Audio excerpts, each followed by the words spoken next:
এমনতর মানুষের জন্য কাঙালিপনা বোধহয় কেউ করেননি বা করতে হয়নি। তিনি যুগানুপাতিক আসেন তো, এই যুগে তিনি বুঝেছিলেন অস্ত্রের ঝনঝনানি দিয়ে, তথাকথিত কীর্তন দিয়েও মানুষের হৃদয়কে জয় করা যাবে না। বাস্তব জীবনে সেবা এবং ভালোবাসা এই দুটো বস্তু যদি প্রত্যেকটা হৃদয়ের মধ্যে জাগরুক করে তোলা না যায়, তাহলে মানুষের হৃদয়ে জাগরণ হবে না। আর প্রত্যেকটা মানুষের, আপনারা সবাই স্বীকার করবেন, পৃথিবীতে এমন কোনো কিছু সৃষ্টি হয়নি, জীব জগৎ, পাহাড় পর্বত, স্থাবর জঙ্গম, পশু পক্ষী, লতা পাতা, গাছপালা, মানুষ, যারা একটু ভালোবাসা চায় না। ঠাকুরের কাছে এসে জানলাম মাটিও নাকি ভালোবাসা চায়। ঠাকুর বলছেন, যারা চাষ করেন তারা মাটিতে হাত দিয়ে মাটির প্রাণের কথা বুঝতে পারেন। জল লাগবে কতটুকু, সার লাগবে কতটুকু, মাটির বেদনা, মাটির আনন্দ, মাটির উচ্ছ্বাস, মাটির আবেগ, মাটির উন্মুখতা, সবটা যেন ওই চাষির সঙ্গে, কৃষকের সঙ্গে মাটির একটা সম্পর্ক তৈরি হয়। আর এবার মাটির আগে কিন্তু মা শব্দটা আছে। আর মা এমন একটা শব্দ, জগতের সবচেয়ে প্রিয়তম শব্দ। মাকে কেন্দ্র করেই কিন্তু মাটি, মাটি ইঙ্গিত করা হচ্ছে, মাটি। আবার মাকে কেন্দ্র করেই কিন্তু মানুষ। দেখবেন সবটার মধ্যে একটা মাপন ভাব রয়ে গেছে। যেমন ধরুন, মাটিরও কিন্তু একটা মাপ আছে। ভারতের মাটি, তার একটা সীমা আছে। বাংলাদেশের মাটি, তার একটা সীমা আছে, মাপ আছে। চীনের মাটি, তার একটা সীমা আছে, মাপ আছে। আমেরিকার মাটি, তার একটা সীমা আছে, মাপ আছে। পুরুষোত্তম শ্রী শ্রী ঠাকুরের কাছে এসে জানলাম, মা মানে যিনি মেপে আনেন। তাহলে মায়ের মধ্যে আছে পরিমাপনী সম্বেগ, মাপন প্রক্রিয়া মায়ের মধ্যে আছে। তাই মাটির মধ্যেও কিন্তু এই মাপন প্রক্রিয়াটা কাজ করছে। আবার মানুষের মধ্যেও কিন্তু তারও একটা লিমিটেশন আছে। মানুষ যখন জন্মায় সে নাকি ভাবে দেখবে এবার জগৎটাকে, কিন্তু মানুষ জন্মে কি করে, প্রথম মা মা বলে ডেকে ওঠে, ও মা ও মা, ওয়া ওয়া বলে কেঁদে ওঠে। অর্থাৎ মা, আমি পৃথিবীর বুকে অখণ্ড মণ্ডল থেকে নেমে এসে পরিমাপন প্রক্রিয়ার মধ্যে আমি সীমায়িত হয়ে গেলাম। এই জন্যে শিশু জন্মাবার সঙ্গে সঙ্গে কেঁদে ওঠে।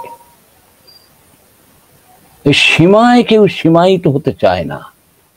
বিশেষ করে মানুষ অনন্ত অসীমের দিকে এগিয়ে যেতে চায়, অনন্ত অসীমকে স্পর্শ করতে চায়, বিশ্বকে উপভোগ করতে চায়, বিশ্বকে জানতে চায়। আর সেই জানার ব্যাকুলতা থেকে মানুষ বৃদ্ধির দিকে এগুতে থাকে। পরম পুরুষের কাছে এসে ধর্মের তত্ত্বটা জানতে পারলাম। তার আগে ধর্ম বলতে কি সমস্ত মানুষের কাছে খুব ক্লিয়ার হয়েছিল কিনা আমার জানা নেই। যদিও শাস্ত্রে বলেছিল যে নাত্মানং তথান্যেষং জিয়তে সদ্ধর্ম, যে জীবনকে জানা এবং তার বৃদ্ধি হচ্ছে ধর্ম, কিন্তু সেটা মানুষ কিন্তু বোঝেনি। পূজা পাঠ, অমুক তুমুক, নাম কীর্তন, গান কীর্তন, ভাগবত পাঠ ইত্যাদির মধ্যে ধর্মটাকে সীমায়িত করে ফেলেছিল।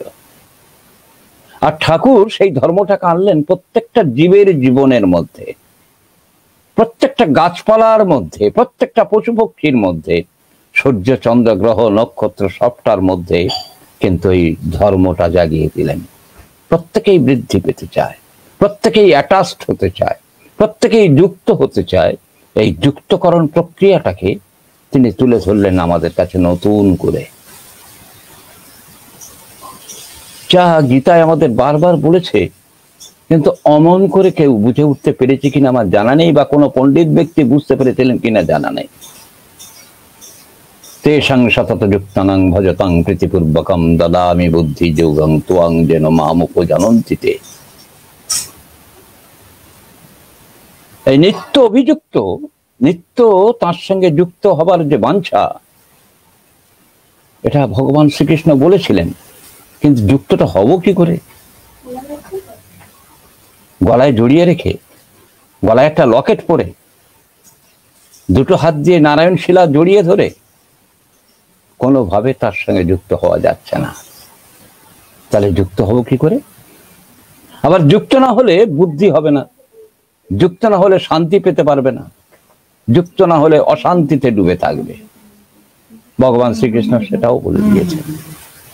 কিন্তু সেই যুক্তটা হব কি করে? মা যেমন করে তার ছেলের সঙ্গে যুক্ত হয়, ছেলে যেমন করে তার মার জন্য আকুলে বিক্রি করে, একদিন ঠাকুরের কাছে এক ভক্ত পরিবার গিয়েছে। একটি বাচ্চা ছেলে, 4-5 বছর বয়স, সেও মার কাছে, মার সঙ্গে গিয়েছে। ঠাকুর মায়ের কাছে প্রণাম করে ঠাকুরের কথা শুনতে শুনতে, ওই ঠাকুরের কাছে সেই মাটি প্রণাম করে ঠাকুরের কথা শুনতে শুনতে মাটি একটু আনমনা হয়ে গিয়েছিল।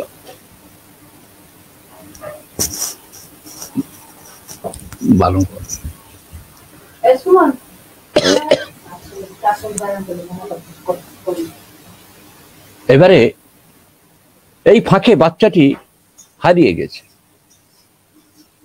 কিছুক্ষণ পরে মাটি বাচ্চাটা খুঁজে না পেয়ে তার বাচ্চার জন্য আঁকুপাকু করে কাঁদছে।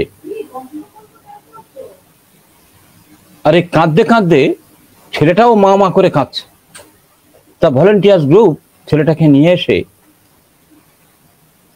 তাদের ক্যাম্পে রেখে বিভিন্ন রকমের কিছু ভোলাবার চেষ্টা করতে, কিন্তু ভুলছে না। তখন ঠাকুরের কাছে এনেছে।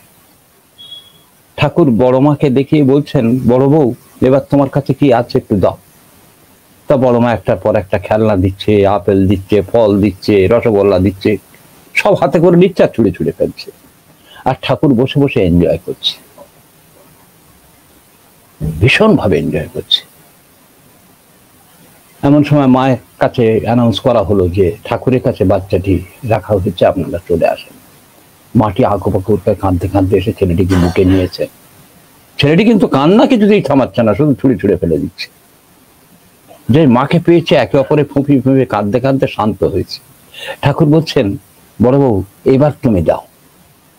এবার একটার পর একটা দিচ্ছে, আপেল, ফল, অমুক তুমুক, সবটা নিচ্ছে আর মায়ের কাছে দিচ্ছে, সবটা নিচ্ছে আর মায়ের কাছে দিচ্ছে। ঠাকুর বলছেন, এনজয় করছেন। আমার নাম নিতাই, এক খাই এক থিতাই। আমার নাম নিতাই, এক খাই এক থিতাই। এই যুক্ত হওয়ার যে আকুলতা, বিরহের মধ্যে যে মিলনের আকুলতা, এই বাচ্চা আর মায়ের মধ্যে কিন্তু পুরুষোত্তম সেই সংযোগটা সৃষ্টি করছেন, দেখিয়ে দিচ্ছেন কেমন করে সন্তান এবং তার মায়ের সঙ্গে যোগসূত্র রচনা হয়। ঠিক প্রত্যেকটা জীবনকে আরো জীবন্ত করে তোলার জন্যে, আরো প্রাণবন্ত করে তোলার জন্যে, আরো তর সম্বেক সিদ্ধ হবার জন্যে ঠাকুর কিন্তু শিখিয়ে দিলেন ওই যুক্ত হওয়া, ওই পরম পুরুষের সঙ্গে জীবনের যুক্ত হওয়া, প্রত্যেকটা জীবনের যুক্তকরণ করে দিলেন। অনন্তরে যদি আকুলতা না থাকে, অনন্তরে যদি ব্যাকুলতা না থাকে তার জন্যে, তাকে ভালোবাসার জন্যে। আর ভালোবাসবো কি করে? ভালোবাসতে গেলে কিন্তু কিছু করতে হবে। এই মুখে বললে বাপু কেন কিছু হবে না। আমি সারাটা জীবন ধরে, বলতে পারেন 8-9 বছর বয়স থেকে আবৃত্তি, কবিতা, নাটক, থিয়েটার, যাত্রা, বক্তৃতা, রাজনীতি বিভিন্ন করতে করতে আজকের এই বুদ্ধা হয়ে গেছে। এই বৃদ্ধ বয়সে সারা জীবন ধরে বলে আজকের মনে হয় রবীন্দ্রনাথের কথায়, এরা কথা দিয়ে তোমার কথা বলে, কথার মালা গাঁথে কেবল দলের পরে দলে, কথা ছেড়ে বাজাই তোমার সুর, সে সুরে আজ সবাই মেলে নিকট হতে দূর। কোন সুর?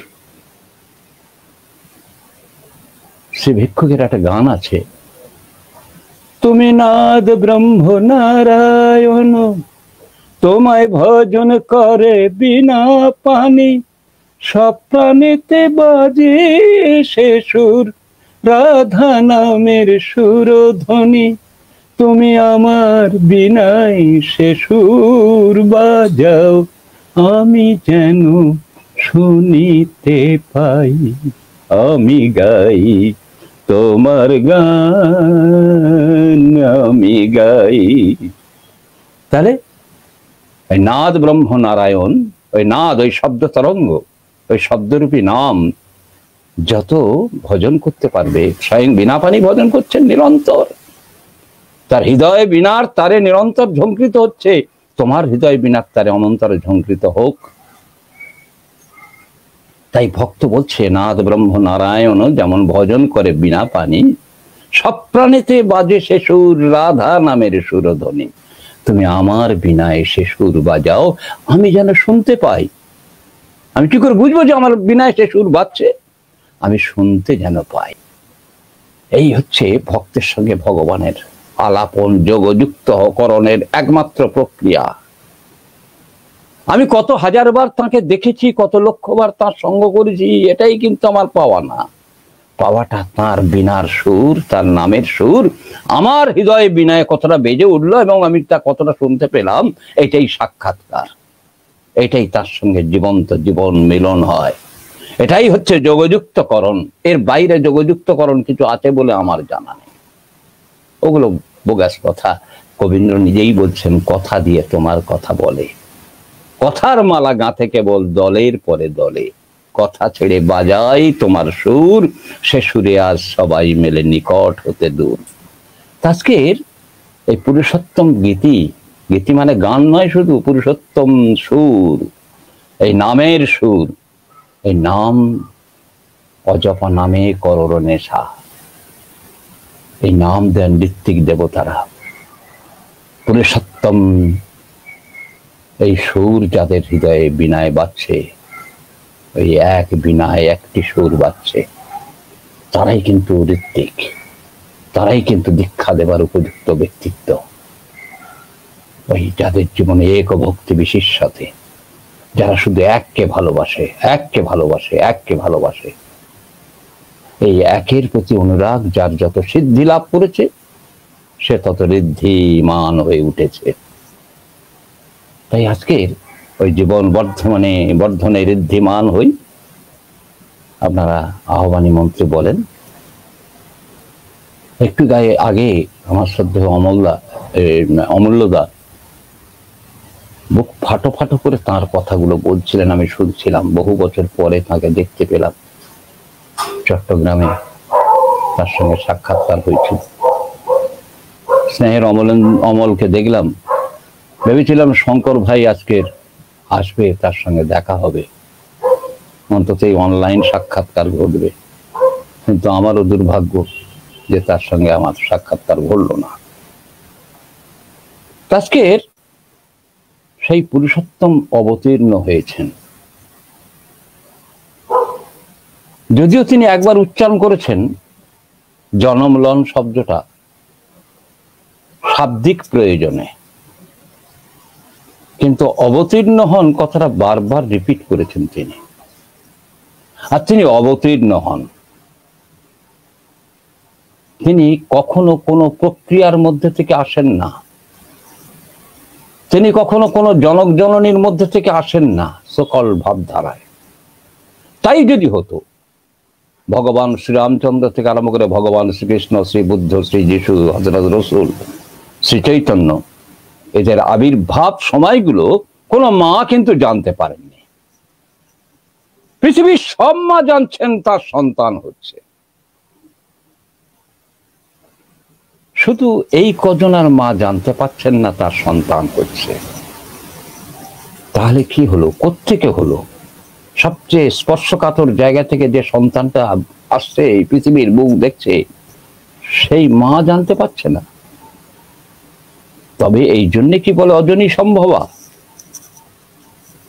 তিনি অজনী সম্ভব, তিনি সকল ভাবের মধ্যে থেকে আসেন না, তিনি নিজে আসেন। তদাত্মানম সৃজম্যহম, আমি নিজেকে নিজে সৃষ্টি করি, আমাকে কেউ সৃষ্টি করতে পারে না। কখন আমি সৃষ্টি করি? যদা যদা হি ধর্মস্য গ্লানির্ভবতি ভারত অভ্যুত্থানম অধর্মস্য তদাত্মানম সৃজম্যহম পরিত্রাণায় সাধুনাং বিনাশায় চ দুষ্কৃতম।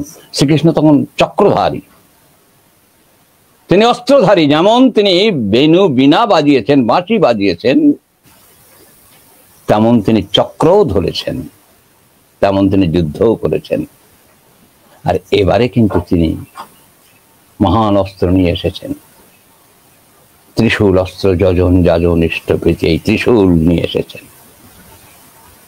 এই যুদ্ধ ভয়ঙ্কর যুদ্ধ, প্রত্যেকটা জীবনের সঙ্গে জীবনের একটা যুদ্ধ, প্রত্যেকটা প্রবৃত্তি বৃত্তি প্রবৃত্তির সঙ্গে একসঙ্গে লড়াই, প্রত্যেকের সঙ্গে প্রত্যেকে বেঁধে গেছে। প্রত্যেকটা জীবন নিরন্তর লড়াই করে চলেছে। এমন লড়াই আর পৃথিবীর বুকে কখনো কোনো ভক্তরা করেছেন বলে আমার জানা নেই।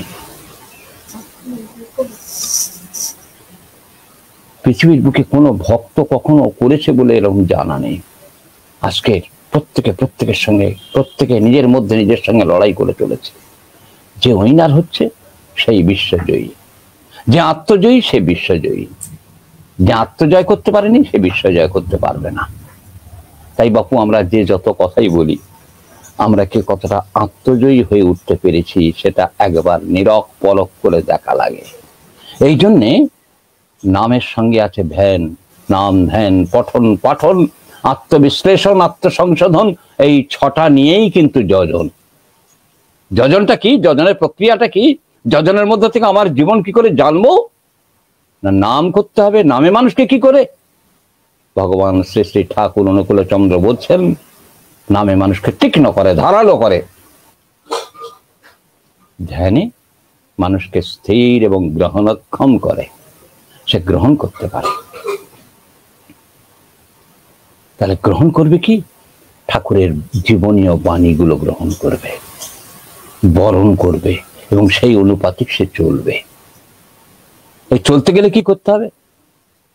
পাঠ করে জানতে হবে, পঠন পাঠ করতে হবে, তার অমীয় বাণীগুলো পাঠ করতে হবে। অজচ্ছল ধারায় তিনি অমীয় বাণীগুলো দিয়ে গেছেন। এবারে এই এসেন্সকে মজ্জাগত করতে গেলে যেমন পাঠ করতে হবে, তেমন পাঠ শুনতে হবে, যাজন শুনতে হবে। আমরা শুনতে বেশি পারি না, বলতে ভালোবাসি। দেখবেন আমরা প্রত্যেকে যাই, কোনো বিশিষ্ট মানুষের কাছে শুনতে যাই, আর শুনতে গিয়ে এমন কথার অবতারণা করি, যিনি কিছু বলতে চাচ্ছেন তার কাছে আর শোনা হলো না। তাই আমরা প্রশ্ন করতেও জানি না, জানতেও জানি না, শুনতেও জানি না। আর ঠাকুর অতি সাধারণ, অতি সাধারণ মানুষ গিয়ে কিছু বললে ঠাকুর আরো কাছে গিয়ে বলতেন, ক ক ক। এই শোনা, এত বড় শ্রোতা বোধহয় বিশ্বের বুকে আর দ্বিতীয় কিছু নাই, কেউ ছিল না। আমরা শুনতে শিখিনি, বলতে শিখেছি ভালো। বলতে গেলে থামতে জানি না, ঘন্টার পর ঘন্টা বলতে থাকি। এটা কিন্তু বলা হলো না। অর্থাৎ তার বলার সীমা রেখা নেই, অর্থাৎ তার জীবনটার সীমানায় বাঁধা নেই। সে জীবনের একটা কেমন লাগাম ছাড়া জীবন চালনা করে। একটা জীবনের কথা শুনে বোঝা যাবে তার কতটা তার বাঁধন আছে তার জীবনে। কথার মধ্যে বাঁধন আসবে তখন যখন সে জীবনটাকে বাঁধতে পেরেছে, কন্ট্রোল করতে পেরেছে। এই কন্ট্রোল যার যতটা, তার বাক সংযম ক্যাপাসিটি তার ততটা।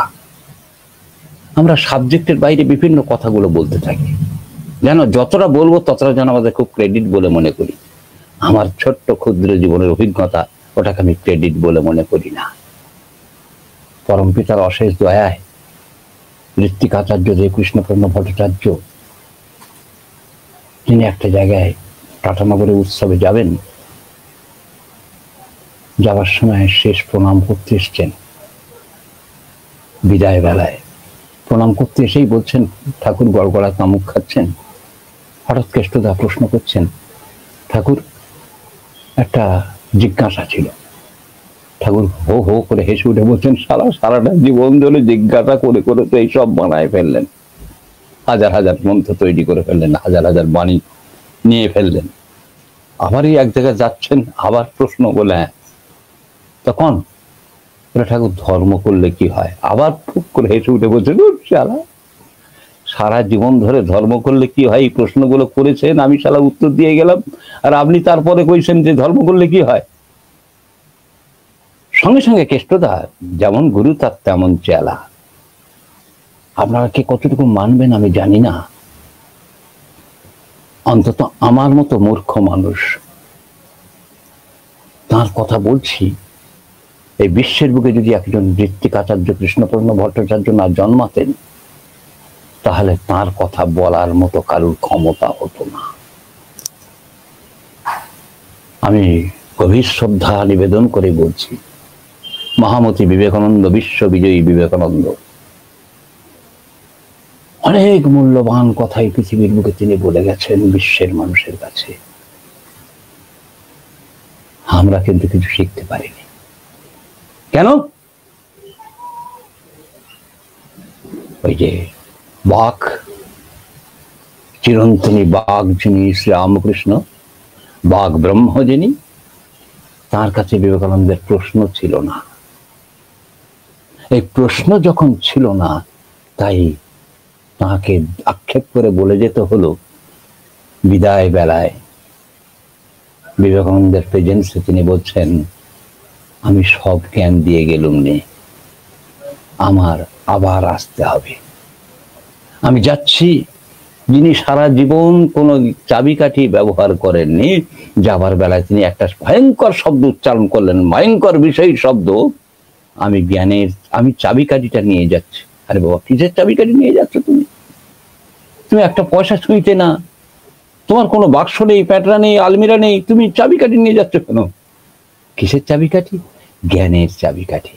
সব জ্ঞান দেওয়া হলো না। তার মানে ওই যুগের মানুষ, ওই যুগের যারা ইন্টেলেকচুয়াল ছিলেন, ওই যুগের যারা মহাপণ্ডিত, মহাজ্ঞানী, মহাভাগবতীয় ব্যক্তিত্ব ছিলেন, তারা আধা কোয়ার্টার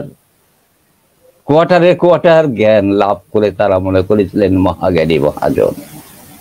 পরম পুরুষ রামকৃষ্ণ বলছেন, সব জ্ঞান দিয়ে গেলুম না, তাহলে আমাকে আবার আসতে হবে। এসে আমি তখন জ্ঞানের ভান্ডার সব উপুড় করে দেবো। 2 বৎসরের মধ্যে আমার দেহ হবে। ঠিক 2 বৎসরের মধ্যে পরম পুরুষ শ্রী শ্রী ঠাকুর অনুকূলচন্দ্র আবির্ভূত হয়ে, বিশ্বের এমন কোনো প্রশ্ন নেই, জ্ঞান, বিজ্ঞান, দর্শন, সাহিত্য, কলা, কোন বিষয়ের এমন কোন বিষয় বাকি নেই, প্রজনন বিজ্ঞান থেকে আরম্ভ করে সব তিনি যা বলে গেলেন, সে কথা আর বিশ্বের বুকে আজ পর্যন্ত রামকৃষ্ণ, বুদ্ধ, যিশু, মোহাম্মদ, শ্রী চৈতন্য, রামকৃষ্ণ এতটা খোলাখুলি বলেননি। সবাই সবার যুগে ঠিক মতো করে বলেছেন। এই যুগের মতো করে পুরুষোত্তম এসে সবার যেন জিসটা তিনি বলে দিলেন।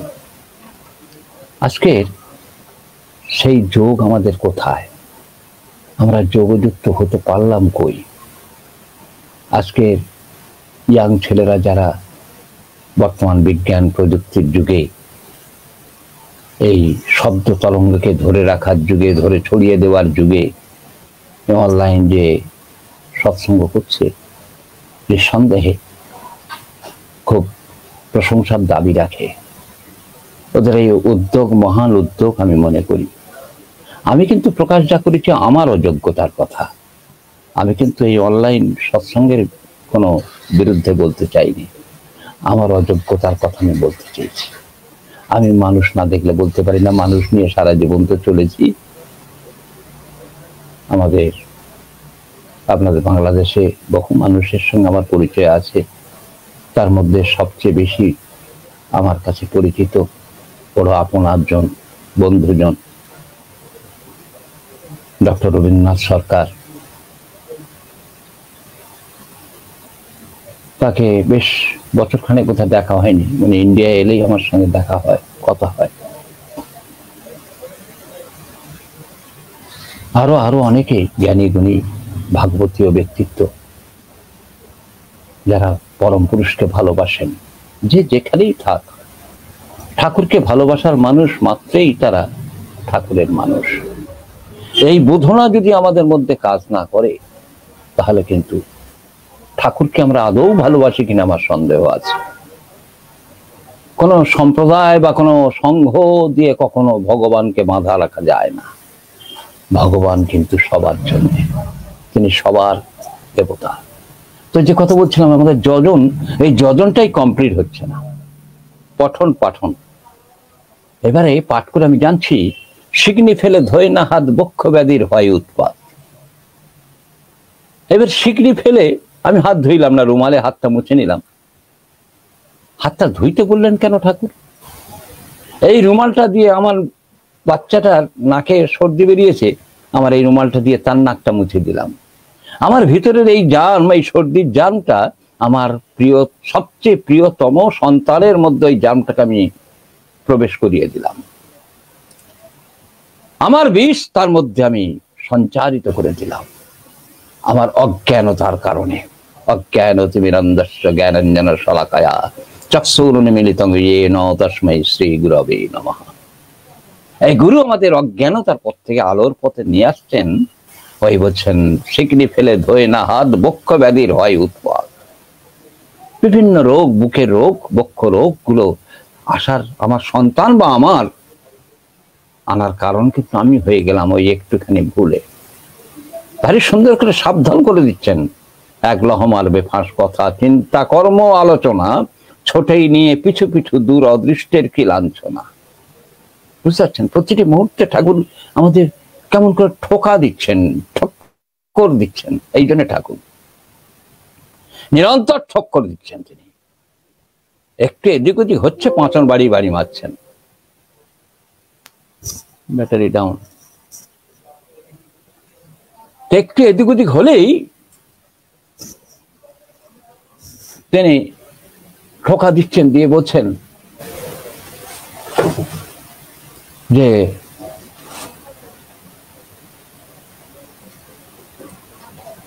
আমাদের কোন পথে চলতে হবে। আমরা কিন্তু চলছি না সেইভাবে, কিন্তু তিনি চালিয়ে ছাড়বেন। এটা যে এই যুগে তিনি এসেছেন চালাবার জন্য, এই যুগে তিনি এসেছেন চালাবার জন্য। তাই প্রত্যেকটা জীবনের প্রত্যেকটা চলনার উপরে ঠাকুর বানিয়ে দিচ্ছেন। তাহলে এই যদি এটা আমি পাঠ না করতাম বা পাঠ না শুনতাম, তাহলে এটা আমি জানতাম না। একবার ঠাকুর, একবার কেন বারবার ঠাকুর কখনো এরকম, আমরা যেমন কোষ করে নিই, কিছু নেবার সময় দেখবেন আমাদের হাতে এরকম কোষ হয়ে যায়, আঁচল হয়ে যায়। কিন্তু পরম পুরুষ যখন কিছু নিতেন, হাতটা আলগা করে দিতেন, অর্থাৎ সব গড়িয়ে পড়ে যাবে, সব ত্যাগ।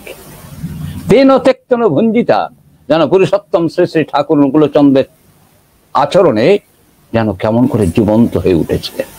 তার চলনে, বলনে, কথনে, বিন্যাসে প্রতিটি মুহূর্তে ওই ত্যাগকারে বলে, ত্যাগ করে কেমন করে ভোগ করতে হয় তা তার কাছ থেকে তিনি না দেখলে, তাকে না জানলে, তাকে না বুঝলে তার এই ভাগবতীয় গতিটা বোঝা যাবে না, চলনটা বোঝা যাবে না। একটা লবঙ্গ তার হাতে এরকম চেপে দেওয়া হতো, লবঙ্গ দিতে প্রায় ধরুন 1.5 ফুট ডিস্টেন্স থেকে তিনি মুখে ছুড়ে দিতেন। দেওয়ার পরেই হাতে জল দিতে বলতেন। বিজ্ঞানী ব্যক্তিত্ব কৃষ্ণপর্ণ ভট্টাচার্য প্রশ্ন করছেন, ঠাকুর আপনি তো 1.5 ফুট ডিস্টেন্স থেকে লবঙ্গটা ছুঁড়ে মুখে দিলেন, তাই তো আবার হাত ধোবার কোন বিজ্ঞান, আপনি কিভাবে বলছেন? ঠাকুর ঠিক করে হেসে বলছেন, আমি 1.5 ফুট দূর থেকে মুখের দিকে হাতটা ছুঁড়ে হাতটা ধুইলে আপনার অন্ত মুখে হাতটা ঠেকিয়ে হাতটা ধুইবেন। আপনি আচরি ধর্ম জীবের শেখায়, একেই বলে আচার্য। এর নাম সজীব সচল আচার্য। প্রত্যেকটা চলনে, বলনে, কথনে, বিন্যাসে, হাসিতে, কান্নাতে, সর্বাবস্থায় তিনি আচরণ করে দেখাচ্ছেন আমাদের জীবন। এই হচ্ছে পুরুষোত্তম শ্রী শ্রী ঠাকুর অনুকূলচন্দ্র, যাকে আমরা ভালোবাসার চেষ্টা করে যাচ্ছি সারা জীবন ধরে। অনুসরণ করার চেষ্টা করে যাচ্ছি সারা জীবন ধরে, পাচ্ছি না, ভুল হয়ে যাচ্ছে সব প্রতিটি মুহূর্তে। তবে এটা আমাদের সৌভাগ্য, ভুল করছি, বুঝতে পারছি ভুল করছি। একবার ঠাকুরের কাছে এক ভক্ত গিয়ে বলছেন যে ঠাকুর, এমন সব ভুল পাপ গুলো করে যাচ্ছি, নিজের কাছে নিজের খুব ঘৃণা হয়।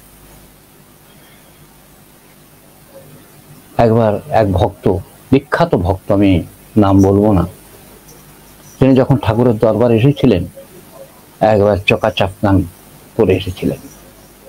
তারপরে সেখান থেকে জামা চলে গেল, কাপড় চলে গেল, চকমকের জুতো চলে গেল, সব চলে গিয়ে হাঁটু পর্যন্ত একটা ময়লা ধুতি পরে তিনি সৎসঙ্গে জীবনে চলছে। 12-14 বছর তিনি এই চলতে চলতে চলতে চলতে একদিন ঠাকুরকে গিয়ে প্রণাম করেছেন। ঠাকুর বলছেন, এই কেমন আছিস? ঠাকুর, হাসি আর কেমন, এসেছিলাম চকচকে ঝকঝক হয়ে, লের পাঞ্জাবি গায়ে দিয়ে, মচমচে জুতো পরে, চকচকে ধুতি পরে, আর এখন তো এই হাল। ঠাকুর একটা প্রশ্ন জাগে, শুনেছি আপনি ব্রহ্ম, 12 বছর ব্রহ্ম সঙ্গ করলে, ব্রহ্মচর্য পালন করলে নাকি সিদ্ধি লাভ হয়। ঠাকুর, আমি 12 বছরের বেশি আপনার সঙ্গ করলাম, আপনি স্বয়ং ব্রহ্ম, তা আমার এই তো হাল হলো, আমার কি সিদ্ধি হলো? ঠাকুর, ঠাকুরের উজ্জ্বল উচ্ছল মুখখানা কেমন করুণ হয়ে গেছে, চোখটা ছল ছল করছে। ঠাকুর বলছেন, তোর কিচ্ছু হয়নি মনি, তোর কিচ্ছু হয়নি? লোকটি খুব রুক্ষ ভাবে বলছেন, কি আর হয়েছে, এই তো হাল, আপনার কাছে এসে তো এই পেলাম, হলো কি? না হলো সিদ্ধি লাভ, না হলো কিছু, তা কি হয়েছে আমার? আবার ঠাকুর বলছেন, দেখ না মনি, তোর কিচ্ছু হয়নি, 12 বছর ধরে এই বামুনের ছাওয়ালের কাছে এসে থাকলি, তো কিচ্ছু ফল হয়নি। তো হচ্ছে না ঠাকুর, আমার তো কিছু হয়নি। ঠাকুরের চোখে জল থেকে ভক্তর একটু নরম হয়ে গেছে। না ঠাকুর, আমার তো কিছু হয়নি। আবার বলছেন, দেখ না মনি, একটু খতায়, তোর কিচ্ছু হয়নি, তোর কিচ্ছু হয়নি। এই বলার ব্যাকুলতা দেখে তখন ওই ভদ্রলোক ভাবছেন, এই আত্মবিশ্লেষণ, নাম ধ্যান পঠন পাঠন, আত্মবিশ্লেষণ, আত্মসংশোধন, এই 6টা নিয়ে যজন।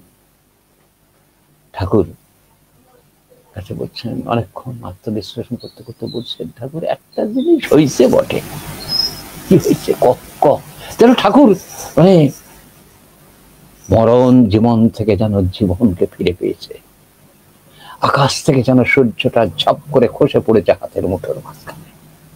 ঠাকুরের প্রাপ্তি এবং অপ্রাপ্তি না দেখলে ঠিক বোঝা যাবে না, তার প্রাপ্তি চোখটা কেমন করে এনজয় করতে হয়, আমরা হাজারো পাই, সেটাকে এনজয় করতে পারি না।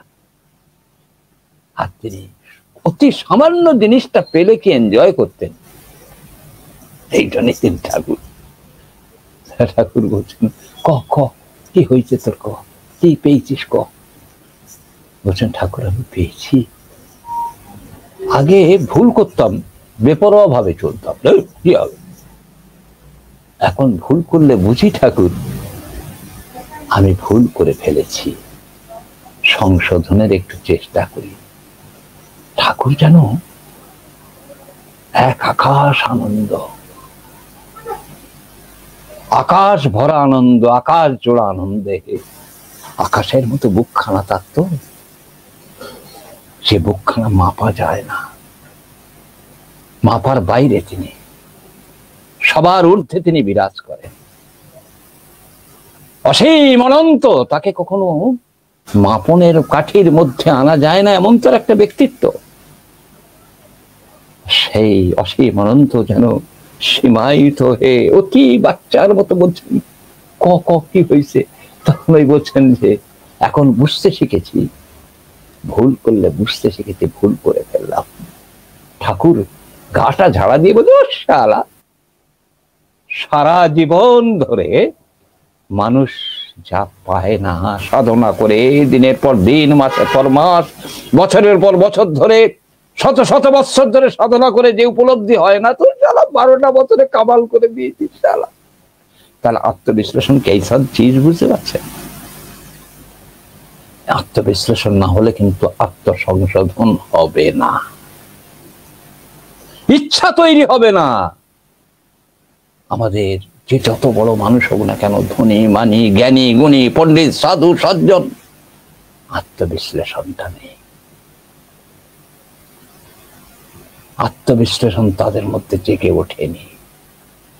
এই পুরুষোত্তম পূজারিনী যারা, তারা একটু চেষ্টা করে যাচ্ছে আত্মবিশ্লেষণ করার জন্য।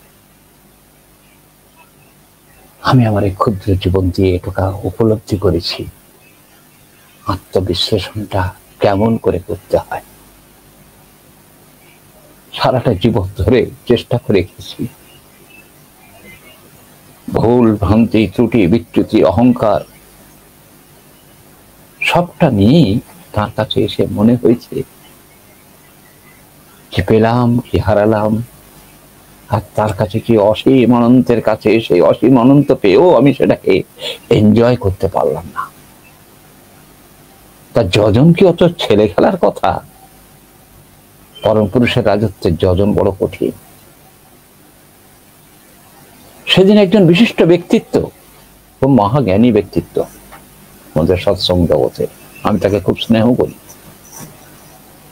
আমার থেকেও পণ্ডিত মানুষ, তার পাণ্ডিত্যকে আমি শ্রদ্ধা করি।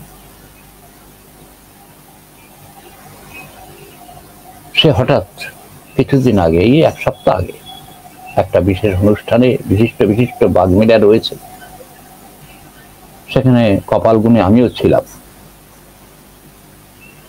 তা সেখানে তিনি তুলে ধরেছিলেন, প্রশ্ন রেখেছিলেন বলতে উঠে, যে আমরা বর্তমানে সৎসঙ্গ আন্দোলনটা করব, এত কিছু তিনি বলে গেছেন, কোত্থেকে আরম্ভ করব।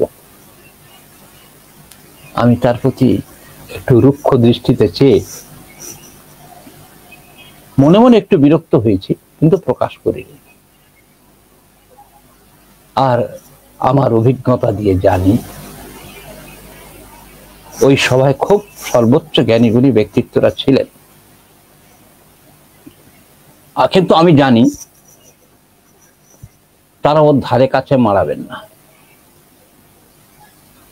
সেই জন্যে যে এই প্রশ্নটা রেখেছে তার প্রতি একটু বিরক্ত হয়েছিলাম,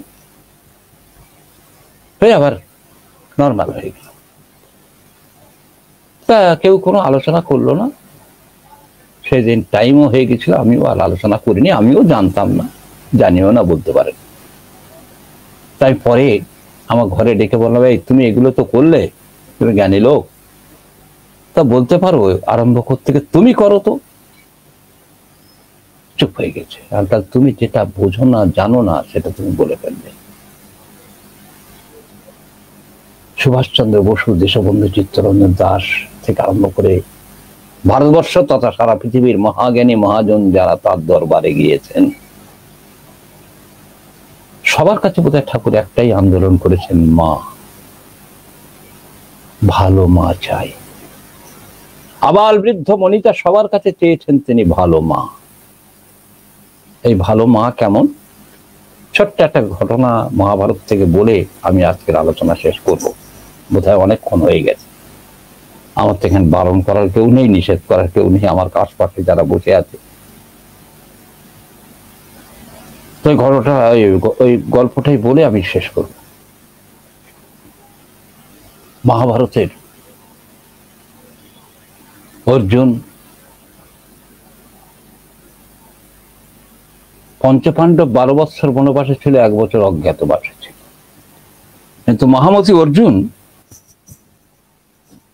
শ্রীকৃষ্ণের 1 নম্বর ভক্ত, তিনি কিন্তু 25 বছর বনবাস, মানে ওই 13 বছরের প্লাস আরো 12 বছর, আরো 12 বছর বনবাসে গিয়ে, বনবাস মানে জঙ্গলে বাস না, বন মানে বিস্তার, অর্থাৎ ওই বনবাসের মধ্যে থেকে ভগবান শ্রীকৃষ্ণ বোধহয় চাচ্ছিলেন যে দেখবে এবার জগৎটাকে তুমি দেখো, আর তুমি আমার ভক্ত, তুমি ইতিহাস। ভক্ত মানে কি আহাম্মক, বরং বিনীত অহংযুক্ত জ্ঞানী। তা তুমি যে আহাম্মক নয়, সেটা তুমি জগতের বুকে জানো এবং দেখো এবং বোঝো। তা অর্জুন বেরিয়েছেন জগৎটাকে জানতে, বেরিয়ে এদিক সেদিক ঘুরতে ঘুরতে ঘুরতে ঘুরতে আমাদের আসাম, ত্রিপুরা, নাগাল্যান্ড, মণিপুর এই দিকে গিয়েছেন, পূর্ব ভারতের শেষ প্রান্ত পর্যন্ত যাচ্ছে। মণিপুরী কন্যা চিত্রাঙ্গদাকে তিনি ওই রাজ্যের অতিথি হয়েছেন। তৃতীয় পাণ্ডব অর্জুন এসছেন, ওই রাজ্যের রাজা তাকে ওয়েলকাম করেছেন। তা বলছেন যে ওই রাজার মেয়ে চিত্রাঙ্গদা অর্জুনকে দেখে ভালো লেগে গেছে। বীরকে দেখে, শ্রেষ্ঠ পুরুষকে দেখলে নারীর যদি ভালো লাগে, সে নারীর মধ্যে পুণ্য আছেই, পবিত্রতা আছেই। তো অর্জুনের মতো শ্রেষ্ঠ পুরুষকে দেখে চিত্রাঙ্গদা অর্জুনকে অ্যাপ্রোচ করলেন যে আমি আপনাকে বিয়ে করব। অর্জুন বলল, আমি তো এসছি এখানে টেম্পোরারি বেড়াতে, আমি বাবু তোমাকে নিয়ে ঘর করতে পারবো না, আমার বউ আছে ঘরে, আমার দ্রৌপদী আছে, আমার সুভদ্রা আছে, অর্থাৎ আমি তোমাকে বিয়ে করে কি বিপদে পড়বো নাকি? তো হচ্ছে শ্রেষ্ঠ পুরুষের স্ত্রী আমি যদি 1 ঘন্টার জন্য আপনার কাছে স্বীকৃতি পাই, তাতেই আমার যথেষ্ট। ঘটনা অনেক আছে, আর আমি বলবো না বিশেষ। তা বললে ঠিক আছে, বলে আপনি আমাকে যতদিন এখানে থাকবে ততদিন আমাকে স্ত্রী হিসেবে গ্রহণ করুন, আমি আপনার কাছে ডিমান্ড করবো না আপনার সঙ্গে যাব, আমি আমার বাপের বাড়ি থেকে যাব। তো 1 মাস উনি সঙ্গে থেকেছে। এই যে শ্রদ্ধাবান লভতে জ্ঞানম তৎপরম সংযতেন্দ্রিয়, অর্জুনের এত বড় বীরত্ব, এত জ্ঞান, গরিমা, যুদ্ধের কৌশল, তার ঐশ্বর্য, সবটা কিন্তু ওই 1 মাসের মধ্যে চিত্রাঙ্গদা করায়ত্ত করে ফেলল। কি করে? আউট অফ লাভ, ওই অ্যাটাচমেন্ট। এই অনুরাগ যদি না থাকে, সব জানা যায় না। সব থেকে তার মধ্যে থেকে আহরণ করে নিতে হয় ভালোবাসার টান, কর্মে আনে সফলতা, জীবনে উত্থান। এই ভালোবাসা দিয়ে তিনি সবটাই এনজয় করছেন। এনার গর্ভ একটা সন্তান হলো, তখন অর্জুন চলে এসছে, তার নাম বব্রুবাহন। এই অর্জুনের দাদা যুধিষ্ঠির, তিনি রাজত্ব পেয়েছেন, রাষ্ট্রীয় যজ্ঞ করেছেন, সেই রাষ্ট্রীয় যজ্ঞের ঘোড়া গিয়েছে, সারা পৃথিবী পরিক্রমা করে এসে ওই মণিপুরে গিয়েছে। বব্রুবাহন রাজা তখন হচ্ছে ওই ঘোড়া ধরেছে, ঘোড়ার মাথায় লেখা আছে কপালে, যে ঘোড়া যে ধরবে তাকে কিন্তু যুদ্ধ করতে হবে, নইলে বর্ষতা স্বীকার করতে হবে, নইলে সে অর্জুনের হাতে মারা যাবে। এ জানে না অর্জুন কি বড় বীর। বলে কে বেটা অর্জুন, আমাকে মেরে দেবে। ঘোড়া আটকে নিয়ে গেছে। ওর মা বলছে, কার এরি কি রে? রাজা যুধিষ্ঠিরের ঘোড়া। বলছে না যে আমার ভাসুর। অর্জুন সঙ্গে এসেছে, তাও বলছে না যে ওর পিতাকে জানে না, জানতে দেয়নি, শেখায়নি। বলতেছি বাবা এক্ষুনি ঘোড়া ছেড়ে দিয়ে আয়। তা বলছে কেন ছাড়বো, আমি হেরে যাওয়ার লোক নাই, আমি বব্রুবাহন, আমি কাউকে পরোয়া করি না। তাহলে এই ঘোড়ার পিছনে কে এসেছে জানিস? বলে কে? ভীমার্জুন এসেছে। ভীম তোর জ্যাঠা, অর্জুন তোর পিতা, তুই যা ওনার কাছে পাদ্য অর্ঘ্য নিয়ে যা, সমস্ত রাজ ঐশ্বর্য নিয়ে তার চরণে দিয়ে দে, দিয়ে বল বাবা আমি এসছি আপনার কাছে, সব দিয়ে দিলাম, এই ঘোড়াটা সব ছেড়ে দিলাম, আমি আপনার বর্ষতা কি আপনার সব দিয়ে দিলাম, এই রাজত্বটাই আপনার, যা দিয়ে দিকে। মাতৃভক্তি অটুট যত, সেই ছেলে হয় কৃতি তত। পিতায় শ্রদ্ধা, মায়ের টান, সেই ছেলে হয় সাম্য প্রাণ। A balancing factor of the life. একটা মানুষের ব্যালেন্স এমনি আসে না, ওই ব্যালেন্সটা ওখান থেকেই আসে সাম্যবাদিতা। সাম্যবাদীকে ওই লেকচার দিয়ে তৈরি হবে নাকি? সাম্যবাদিতা জন্মায়, সাম্য সন্তান জন্মায়। সেটা মা বাবার মাধ্যম থেকে। তাই মা হচ্ছে মেপে এনেছেন, যোগ্যতা তৈরি করেই এনেছেন। এই বব্রুবাহন গিয়েছে, সমস্ত ডালা নিয়ে গিয়ে চরণতলে নিবেদন করে বলছেন, আপনার ঘোড়াই দিলাম, আপনার এই সমস্ত রাজত্বটাই আপনাকে দিলাম, বর্ষটাকে স্বীকার করবো, এগুলো সব আপনারই। তাহলে তুমি কে? বলছে আমি চিত্রাঙ্গদার পুত্র। আমার তোমার পিতার নাম? হচ্ছে অর্জুন। অর্জুন কি করে হয়? বিশ্ববিজয়ী অর্জুনের নাম তুমি শুনেছ? আমি সেই অর্জুন। আর আমার ছেলে এত মূর্খ, সে এমন করে বিনা যুদ্ধে সারেন্ডার করে? অসম্ভব, আমার ছেলে হতে পারে না। আমার ছেলে এত অযোগ্য ছেলে হতে পারে না। আমার ছেলে অত্যন্ত যোগ্য ছেলে। বাপ কো বেটা সিপাহী কো ঘোড়া, কুছ নেহি তবে থোড়া থোড়া। তা তুমি কি হলে হে?